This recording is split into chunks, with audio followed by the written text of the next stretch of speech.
नाजरीन आदाब, आप देख रहे हैं इकरा उर्दू न्यूज़। मैं हूं हैदर अली। अगर आपको हमारा सोशल मीडिया पसंद आया हो तो फेसबुक और यूट्यूब में लाइक, शेयर और सब्सक्राइब ज़रूर करें। जो प्राइवेटाइजेशन चल रहा है देश में, देखिए कोविड हम लोग कल से शुरू किए, कल हम लोग रैली किए हैं।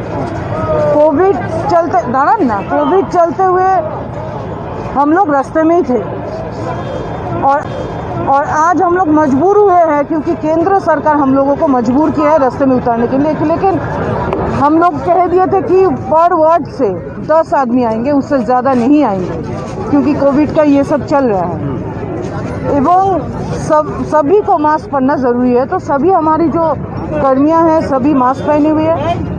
ये जो रेल को अगर प्राइवेटाइजेशन कर दिया जाएगा, रेल एक ही ऐसा चीज़ है, वो है भारत की नींव है, भारत को जोड़ते हैं रेल। तो ऐसा क्या नौबत आ गया कि आज रेल को आप लोग प्राइवेटाइजेशन कर रहे हो, या आप लोग चला नहीं सकते हो देश को? देश की जो कोयला है, खोनी है, मिट्टी के नीचे हमारी देश में जो पैदा होता है उसको आप लोग प्राइवेटाइजेशन कर रहे हो। जब भी पृथ्वी में ऑयल की 0.00 था तो आप डीजल पेट्रोलियम आप क्यों 22 बार प्राइस हाइक किया?